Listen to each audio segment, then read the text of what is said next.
All right, so we'll just get started. And please don't hesitate to stop us if you have questions.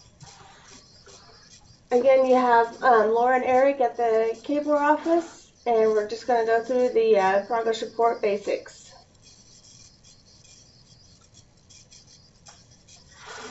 The progress report is due December 1st, and usually, we give you leeway to get it in by midnight, and it's due electronically. We don't need to have anything by mail.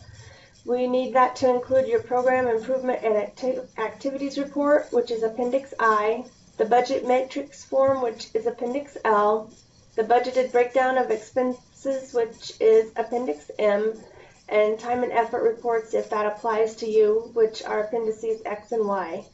We no longer need you to turn in the Starlink report because we have done away with Starlink, and so some of the older materials may still note that you need to turn it in, but you no longer need to.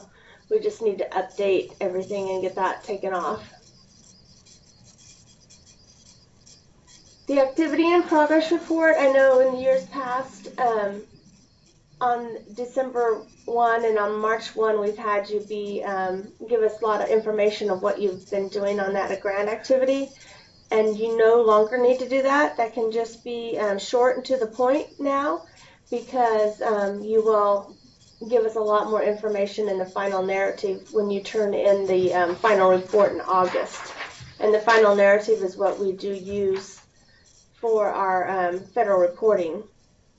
Now, if you'd like to put more information in this to kind of help you track it through the year so you don't have to remember what happened throughout the whole year when you're doing your final report, that's okay. We're not going to send it back to you because you have more information than we need on there. No. But otherwise, just keep it short and to the point on what you've achieved on the activity for the grant. And then also on the funding, I know in the past we've had you change the funding amount to match revisions. We had a meeting in September that several of you were at, and I asked everybody what they thought. And most people would rather not have to fill that out and change the funding amounts on the activity and progress reports, because that means you're changing amounts in 3 places on the grant. So what we're going to start doing is that you will just put the funding in for the original grant application, and that helps us to tie that money to the activity, and then you no longer need to keep changing that unless you want to. Now, if you want to, because I know some of you use that also for your tracking, just kind of make a note of it or put it in red that you've revised the amount, or you've added the revised amount below where it says funding, and just somewhere in there. As long as we know what's happening and what you're reporting to us, we're pretty happy with that. Do any of you have any questions on the activity and progress report? Laura, hey, this is Sheila from Johnson County Community College. Just a quick question. Yes. On the what you just talked about in terms of changing the amounts or not changing the amounts on the activity and progress report. So if we do a budget revision, though, I mean, how do you want us to handle that? We'll get to that. It doesn't need to affect your activity and progress report unless you want to make a note of it on that for your own records. You don't need to. Okay, so we're just going to leave the original amounts on that? Right. Yeah, just leave the original amounts from your application on that. Okay, all right, thank you. Yeah.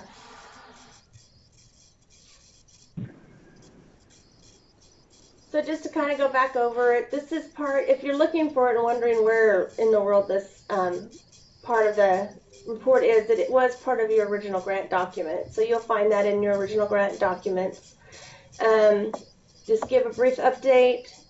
Send the best practice would be to send the activities that are the responsibilities of others out to them early, and give them a date to give these back to you before the 1st so that you can compile them into the grant.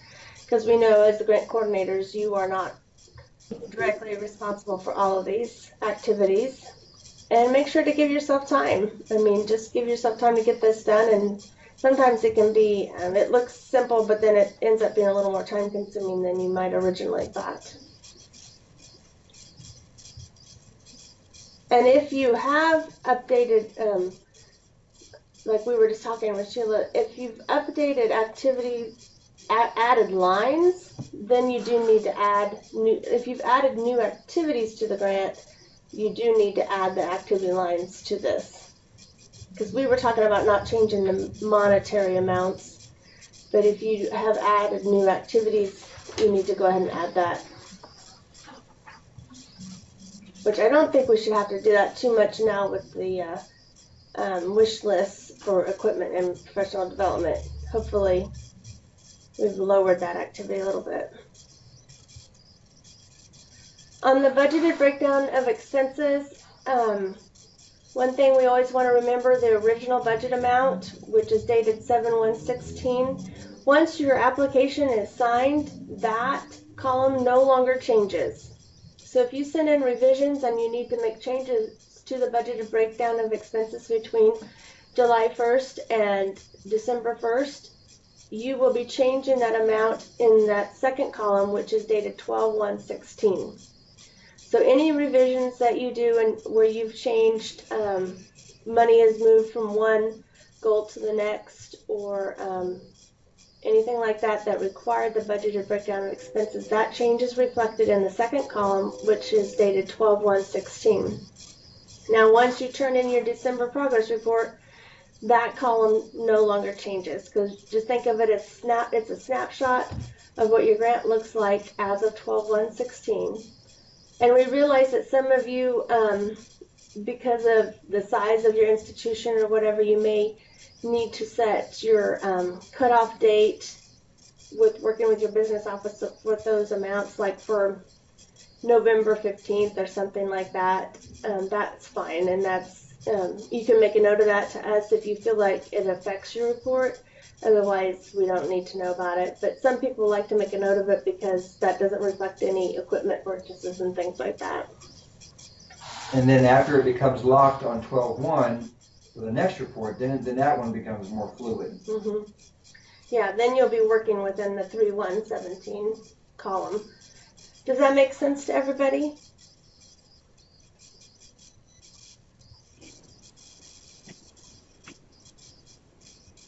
Okay. And so this, I think this just kind of goes back over what we've said, just in case some people have only gotten the PowerPoint. And remember, on the budgeted breakdown of expenses, the end amount should always total your grant amount. So it's kind of at this point, your budgeted breakdown of expenses ends up being kind of a cross between budget and actual expenditures. But it should still always total the grant amount that is awarded.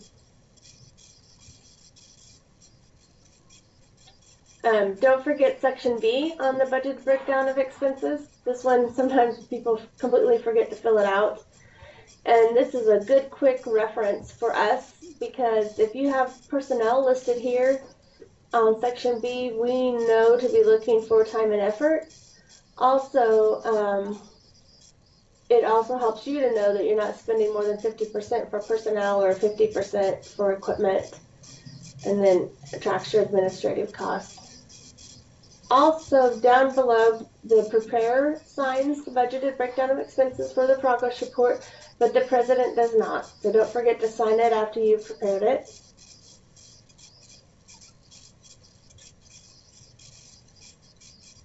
Okay. Any questions on the budgeted breakdown of expenses? All right, we'll move on to the matrix. This is just the second year we've had this, so sometimes it causes some confusion still. Don't forget to mark the December 1 report so that we know which matrix we're looking at. And we do understand that the matrix will change throughout the year. I know when you did your application, sometimes it was your best guess as to where you thought the money was going to fall. The one thing with the matrix that's different from the budgeted breakdown of expenses, at this time it probably will not be totaling the total of your grant unless you've actually spent all your grant already, which yay for you if you have. You've done an outstanding job. But anyway, this one is just your actual expenditures and encumbrances, so that you can, if you've ordered your equipment and have the bill for the equipment, you can add that in to here. And this is, again, this one will show us the percentage of the grant you spend and whether there's any red flags if there's not enough spending. And if you are kind of behind on your equipment, which we know that needs to be ordered at least by the end of the year, you can always put a note in the email when you turn this in telling us what's going on with your equipment. Otherwise, we will be asking how you're doing on that. One thing on this that has caused some confusion is on the lower left corner of the matrix where it says total requested Perkins dollars. That is how much money you have drawn down from this system.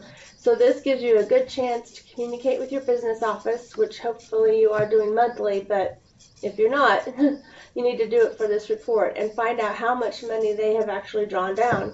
Because you may be spending away and making sure that all the money's being spent, but sometimes the business office isn't drawing it down monthly like they're supposed to. Does anybody have any questions on this one? Hey, Laura. Yes? This is Mitch. What's the deadline for equipment purchases? The end of the year, end of this calendar year. So December 31st of 16? Yes. Okay. Thank you. Uh-huh. That regulation, I think that's a Kansas regulation for Perkins, and that just is to assure us that the equipment is being used within the grant year. It's one of those. That's why that's there. Because we want the students of this grant year to benefit from it.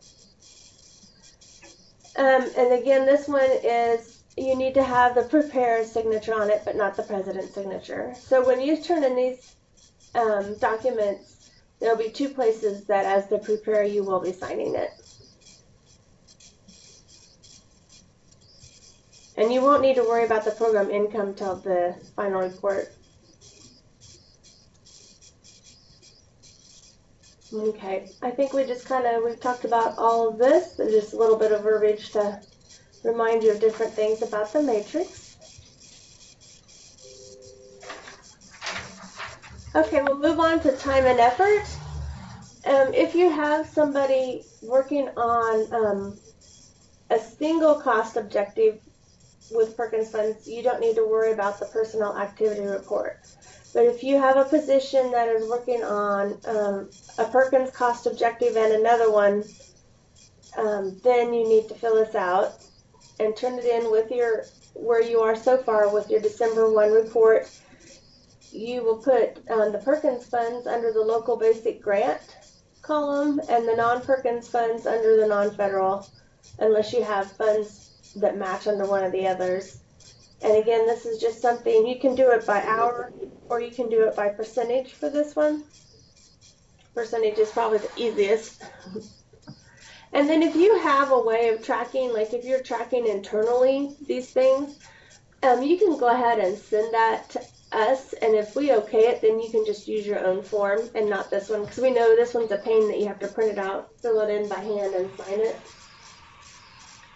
Any questions? Laura, hey, this is Sheila at Johnson County. Question for you on the non-Perkins funds. I don't think we've done this in the past. We always do what we're doing with Carl Perkins funds. So for instance, I have some faculty members who are doing an extra project on Carl Perkins, so they're getting paid, an overload for that.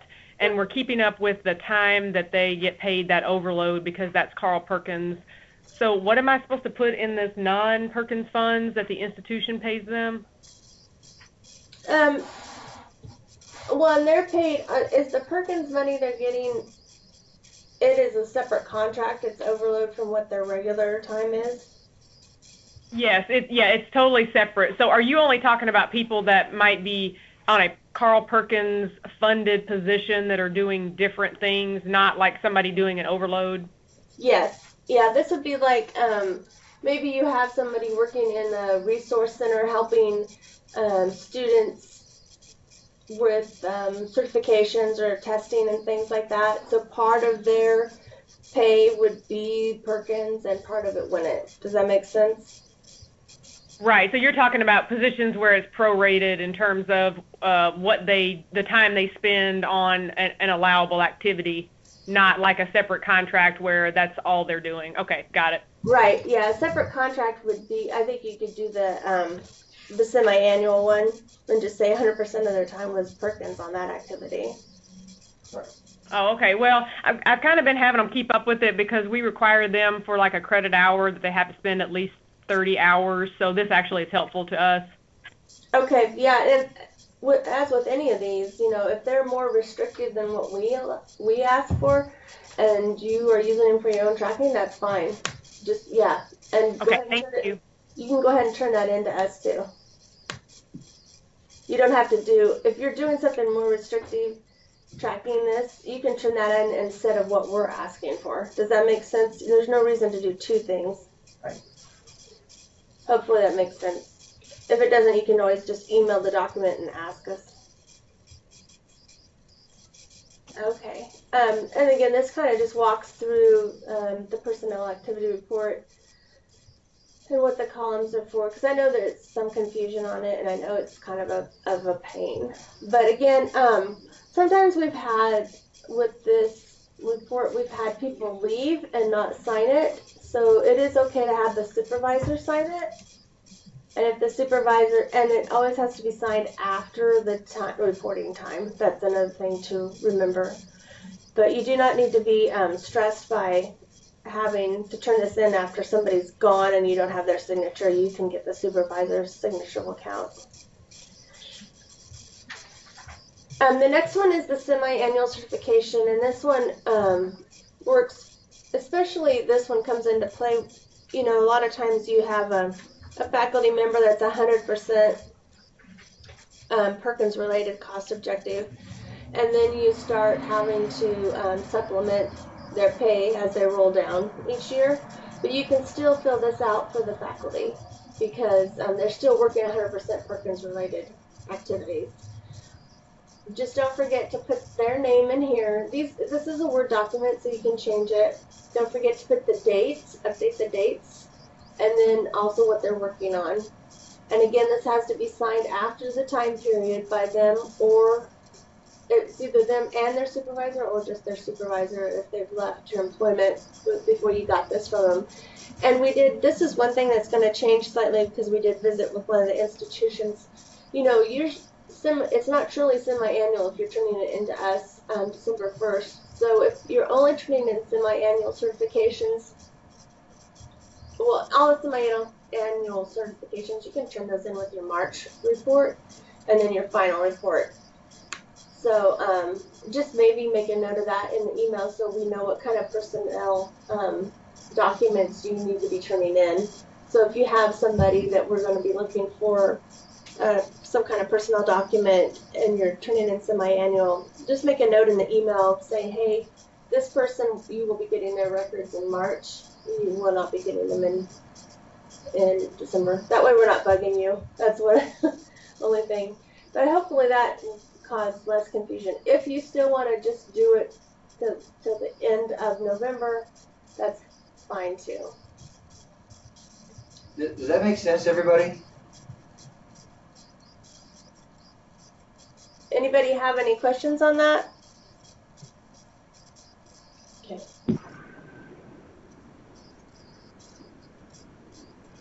Okay, and again, you can email us if you have questions on any of this as you're filling it out.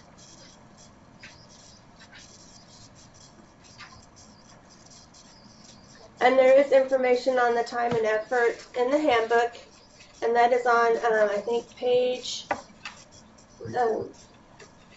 actually, the new handbook. It is on page 39 of the new handbook. I know this one says page 34, but it is on page 39.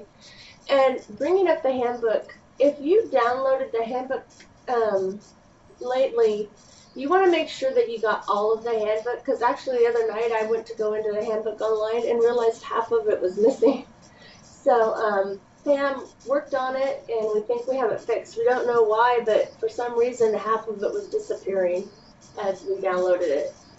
The file was 100% there, and then we downloaded it and it was gone. So you may want to double check. You should have about 80 pages in your handbook and not 40. So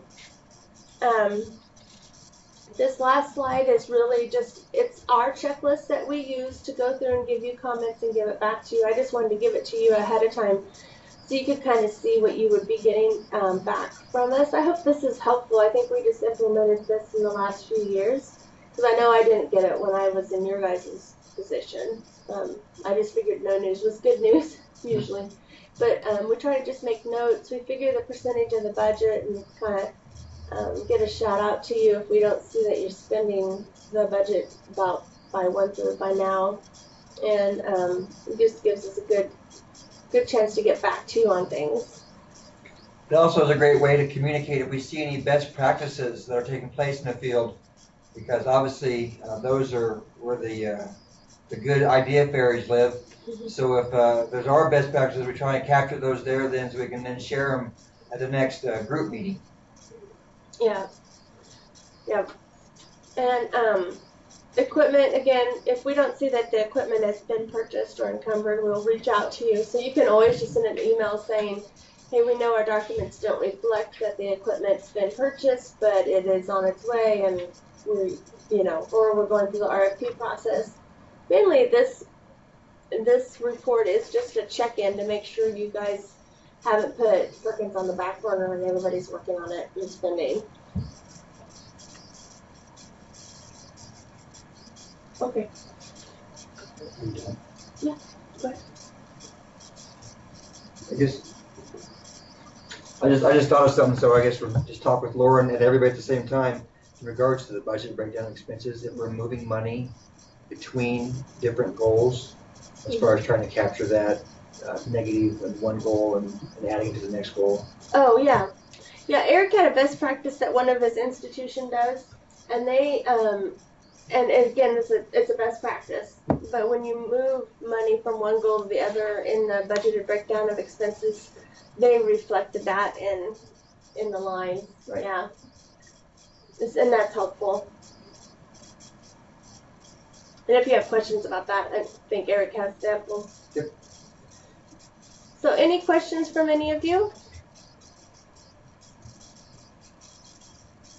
And don't forget that you can go online and find, about anything you could use, and we try to keep it updated. Hopefully the entire handbook is there now. And then if you're disposing of equipment, there's a document there for that. The calendar of dates, the advisory board handbook. Don't forget to be having your advisory board meetings twice a year. And then if you scroll down, you'll find all the Perkins Program Improvement Grant packets. Anything that was a Word document is within the packet, and anything that was Excel is listed separately because we didn't want to merge those together. You guys have any comments or questions for us? All right, well, thank you very much for coming and participating, and we recorded this, so we will be sending that out probably tomorrow, and then just like a little brief rundown of some of the different things that we touched on today. And as always, please don't hesitate to call us or email us with questions. Thank you. Thank you both. All right, thank you. Have a Take care, good day. everybody. Thank you.